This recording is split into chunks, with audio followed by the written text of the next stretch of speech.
Integrated B Ed 2023 NCET എന്ന പേരിൽ ഒരു എൻട്രൻസ് എക്സാം അനൗൺസ് ചെയ്തിട്ടുണ്ടായിരുന്നു. ആ സമയത്താണ് നമ്മൾ ഈ കോഴ്സിനെ കുറിച്ച് അധികം കേൾക്കാൻ തുടങ്ങിയത്.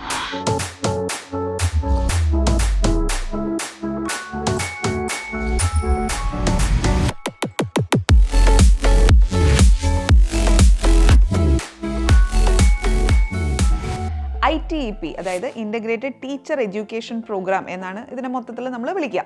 ഇപ്പോൾ 2024 ഈ എക്സാം അനൗൺസ് ചെയ്ത സമയത്ത് ഇതിൻ്റെ പാറ്റേണിലും കാര്യങ്ങളിലും ഒക്കെ കാര്യമായ ചില മാറ്റങ്ങൾ സംഭവിച്ചിട്ടുണ്ടായിരുന്നു.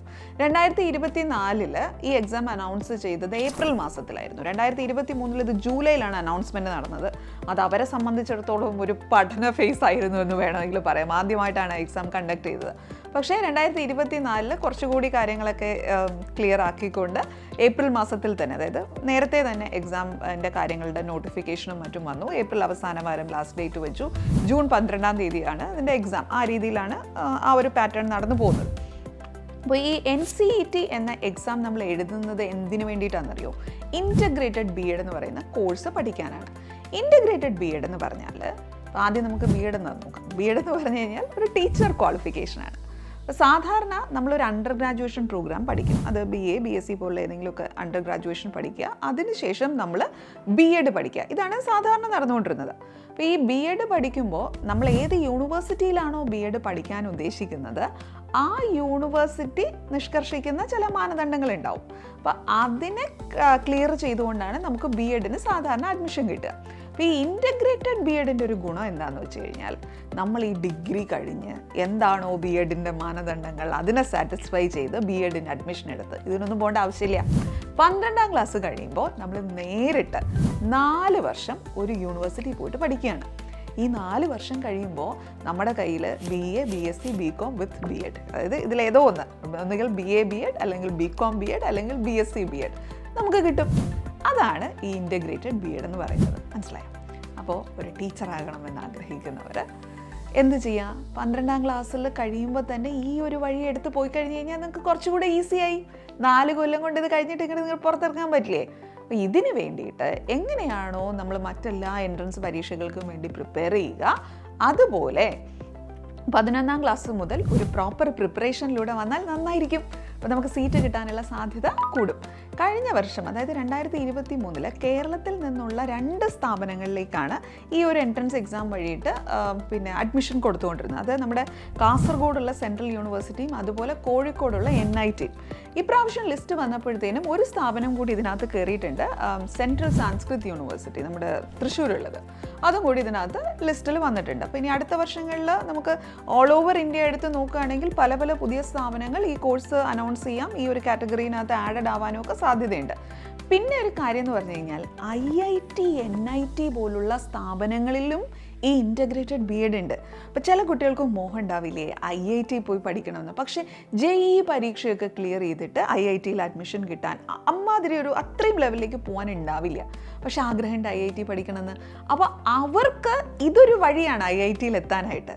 നിങ്ങൾ പഠിക്കുന്നത് എഞ്ചിനീയറിംഗ് അല്ലെന്നേ ഉള്ളൂ, പക്ഷേ ഇൻ്റഗ്രേറ്റഡ് ബി എഡ് പ്രോഗ്രാമാണത്. പഠിക്കുന്നത് എവിടെയാണ്? IITകളിലും NITകളിലും ഒക്കെ. അപ്പോൾ അത് ഒരു വഴിയായി നിങ്ങൾ തീർച്ചയായിട്ടും കൺസിഡർ ചെയ്യാം. ഇനി ഈ കൺസിഡർ ചെയ്താൽ മാത്രം പോരാ, പരീക്ഷയ്ക്ക് വേണ്ടിയിട്ട് മര്യാദയ്ക്ക് പ്രിപ്പയർ ചെയ്യണം. അപ്പോൾ ഇതൊക്കെ ഇപ്പോഴേ പറഞ്ഞു തരുന്നതെന്ന് പറഞ്ഞു കഴിഞ്ഞാൽ, അടുത്ത വർഷങ്ങളിൽ ഈ പരീക്ഷ എഴുതുന്ന കുട്ടികൾ ഇത് ശ്രദ്ധിച്ച് മനസ്സിലാക്കി ഇപ്പോഴേ പ്രോപ്പർലി പ്രിപ്പയർ ചെയ്ത് പോകാൻ വേണ്ടിയിട്ടാണ്. ഈ നോട്ടിഫിക്കേഷൻ വരുന്ന സമയത്ത് നിങ്ങൾ ഇതെല്ലാം അറിഞ്ഞതുകൊണ്ടോ കേൾക്കുന്നതുകൊണ്ടോ ഒരു കാര്യവുമില്ല. നേരത്തെ കാലത്തേ പ്രിപ്പയർ ചെയ്യണം. ഈ നോട്ടിഫിക്കേഷൻ വരുന്ന സമയത്ത് ഒരുപാട് ചാനലുകളിലും അതുപോലെ തന്നെ ഈ പറയുന്ന ന്യൂസ് പേപ്പറുകളിലും ഒക്കെ നോട്ടിഫിക്കേഷൻ വരും. അപ്പോൾ ആഞ്ഞിരുന്ന് എല്ലാവരും വായിക്കും. എല്ലാവരും ഇതിന് വേണ്ടിയിട്ട് ഇപ്പം ഗൂഗിളിലായാലും പോയി സെർച്ച് ചെയ്യും, അല്ലെങ്കിൽ യൂട്യൂബിൽ ആരെങ്കിലും വീഡിയോ ചെയ്തിട്ടുണ്ടോ എന്ന് നോക്കും. നിങ്ങൾ ലാസ്റ്റ് മിനിറ്റ് ചെയ്യരുതേ. ഞാൻ പലപ്പോഴും ഈ വീഡിയോകൾ ചെയ്യുക നോട്ടിഫിക്കേഷൻ വന്ന ഉടനെ അല്ല. കാരണം നോട്ടിഫിക്കേഷൻ വരുമ്പോൾ ഒരുപാട് പേര് ചെയ്യും. ഞാനിത് ചെയ്യുന്നത് എന്തിനാണെന്നറിയോ? നിങ്ങളിപ്പോൾ വളരെ നേരത്തെ ഇതൊക്കെ കേൾക്കണമെന്നും കാണണമെന്ന് എനിക്ക് ആഗ്രഹമുണ്ട്. അങ്ങനെ നിങ്ങൾ ചെയ്താലല്ലേ നിങ്ങൾക്ക് നേരത്തെ പ്രിപ്പയർ ചെയ്യാൻ പറ്റുള്ളൂ. അടുത്ത വർഷം ഈ പരീക്ഷ എഴുതാൻ പോകുന്ന കുട്ടികൾക്ക് വേണ്ടിയിട്ടാണ് ഞാൻ ഇത്തരത്തിൽ വീഡിയോ ചെയ്യുക. നിങ്ങളിത് കണ്ട് മനസ്സിലാക്കണം, പ്രിപ്പയർ ചെയ്യണം. പ്രിപ്പയർ ചെയ്ത് കഴിഞ്ഞാൽ ഇതുപോലുള്ള പ്രീമിയം യൂണിവേഴ്സിറ്റികളിലൊക്കെ നിങ്ങൾക്ക് പോയി പഠിച്ചൂടെ? ഇനി ഈ പരീക്ഷ എന്താണെന്ന് പറഞ്ഞു തരട്ടെ. NCET national common entrance test ആണെന്ന് ഞാൻ പറഞ്ഞു. നമ്മുടെ CUET നടത്തുന്ന NTA ആണ് ഇപ്പോൾ ഒട്ടുമിക്ക മേജർ എക്സാമിനേഷൻസ് ഒക്കെ കണ്ടക്ട് ചെയ്യുന്ന അതോറിറ്റി, നാഷണൽ ടെസ്റ്റിംഗ് ഏജൻസി തന്നെയാണ് ഈ പരീക്ഷയും നടത്തുന്നത്. CUET-ൻ്റെ പാറ്റേണുമായിട്ട് ഇതിന് കാര്യമായ സാമ്യമുണ്ട്. അത് എന്തുകൊണ്ട് പറയുന്നു എന്ന് വെച്ചാൽ, ഇപ്പോൾ JEE NEET ഒക്കെ ആണെങ്കിൽ നമുക്ക് കൃത്യമായിട്ട് അറിയാം. ഇപ്പോൾ JEEക്ക് എല്ലാവരും ഫിസിക്സും കെമിസ്ട്രിയും മാത്സും എഴുതുക.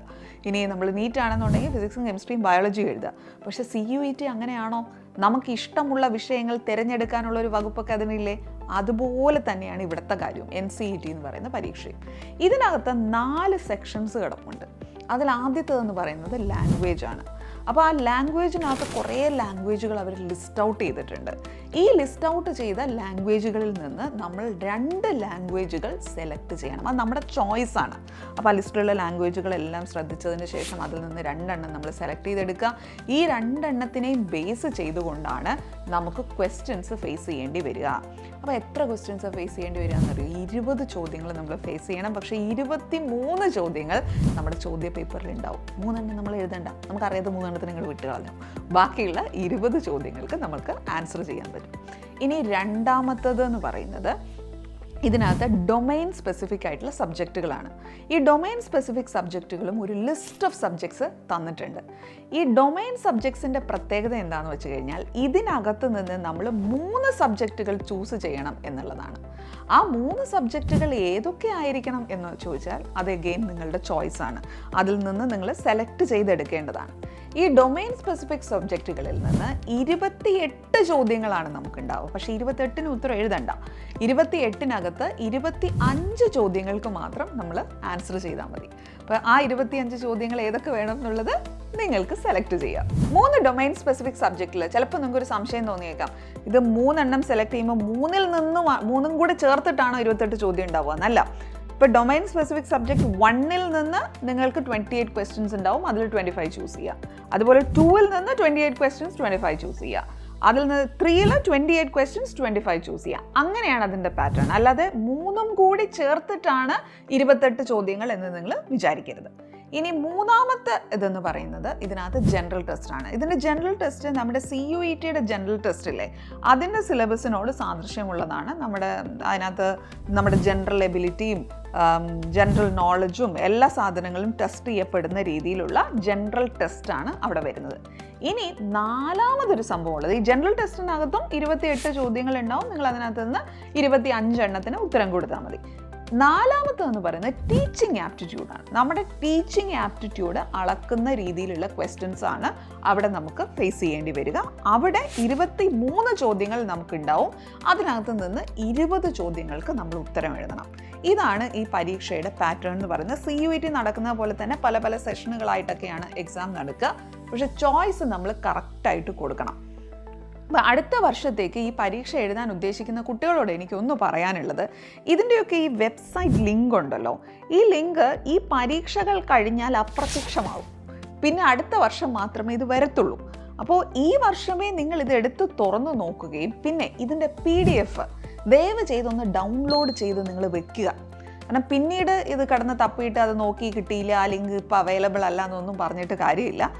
ഒറിജിനൽ നോട്ടിഫിക്കേഷൻ്റെ കാര്യമാണ് ഞാൻ പറയുന്നത്. മറ്റേതെന്ന് പറഞ്ഞാൽ പല പല സൈറ്റുകാർ ഇതിൻ്റെ കുറേ കാര്യങ്ങളൊക്കെ എടുത്ത് കോപ്പി പേസ്റ്റ് ചെയ്തൊക്കെ ഇട്ടിട്ടുണ്ടാവും. ബട്ട് ഒറിജിനൽ നോട്ടിഫിക്കേഷനകത്ത് ഒരുപാട് ഡീറ്റെയിൽസ് ഉണ്ടാവും, ഇൻക്ലൂഡിങ് ഏതൊക്കെ സ്ഥാപനങ്ങളാണ് അവർ പ്രൊവൈഡ് ചെയ്യുന്നത്, BA B.Ed ആണോ, BSc B.Ed ആണോ, BCom B.Ed ആണോ, ഇങ്ങനെയുള്ള ഡീറ്റെയിൽസ് ഒക്കെ ഉണ്ടാവും.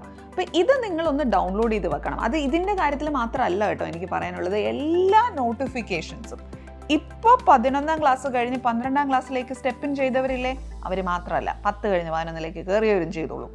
ഈ വർഷം തന്നെ നിങ്ങൾ ഈ വർഷത്തിൻ്റെ നോട്ടിഫിക്കേഷൻസ് വന്നിട്ടില്ലേ, അതിപ്പോൾ JEE-യുടേതായിക്കോട്ടെ, NEET-ൻ്റെ ആയിക്കോട്ടെ, NCET-ൻ്റെതായിക്കോട്ടെ, CUET-ൻ്റെ ആയിക്കോട്ടെ, എല്ലാ നോട്ടിഫിക്കേഷൻസും നിങ്ങൾ ഡൗൺലോഡ് ചെയ്ത് ഇതാണ് 2024 സാധനം കൊണ്ട് ഒരു ഫോൾഡർ ഇട്ട് വെക്കുക. 2025 ആകുമ്പോൾ 2025ൻ്റെ ഫോൾഡർ നിങ്ങൾ ക്രിയേറ്റ് ചെയ്യുക. കാരണം ഞാൻ ഈ നേരത്തെ പറഞ്ഞ പോലെ പല നോട്ടിഫിക്കേഷൻസിൻ്റെയും ഒറിജിനൽ സാധനം കുറച്ച് കഴിയുമ്പോഴത്തേനും അതിനകത്ത് പിന്നെ നമുക്ക് കാണാൻ പറ്റത്തില്ല. അപ്പോൾ നമുക്ക് എന്തെങ്കിലും ഒരു കാര്യം റെഫർ ചെയ്യണമെന്നോ മനസ്സിലാക്കണമെന്നോ നോക്കണമെന്നോ നോക്കിയാൽ പിന്നെ നമ്മൾ ഇതിൻ്റെ ആക്ച്വൽ നോട്ടിഫിക്കേഷൻ വരുന്നവരെ കാത്തിരിക്കേണ്ടി വരും. അപ്പം അതുകൊണ്ട് നിങ്ങളൊന്ന് ഡൗൺലോഡ് ചെയ്ത് വെക്കുന്നതുകൊണ്ട് അതുപോലെ അതിൻ്റെ എക്സാക്റ്റ് ആണോ നിങ്ങൾ പരീക്ഷ എഴുതുന്ന സമയത്ത് സംഭവിക്കുമെന്ന് ചോദിച്ചു കഴിഞ്ഞാൽ അല്ല, മാറ്റങ്ങൾ വരാം. ബട്ട് സ്റ്റിൽ നിങ്ങളുടെ കയ്യിൽ കഴിഞ്ഞ വർഷത്തെ ഒരു ഒതൻറ്റിക് ഇൻഫർമേഷൻ ഉണ്ടാവും. അതിന് വേണ്ടി പറഞ്ഞു എന്നുള്ളതേ ഉള്ളൂ, ചെയ്താൽ കൊള്ളാം. അപ്പോൾ ഇതാണ് നമ്മുടെ ഇൻറ്റഗ്രേറ്റഡ് BEd എന്ന് പറയുന്ന പരിപാടി. എന്തെങ്കിലും സംശയമുണ്ടോ? എന്തെങ്കിലും സംശയമുണ്ട് എങ്കിൽ എപ്പോഴും പറയുന്നത് പോലെ തന്നെ നിങ്ങൾ ഈ യൂട്യൂബ് വീഡിയോൻ്റെ താഴെ കമൻറ്റായിട്ട് ഇടുക.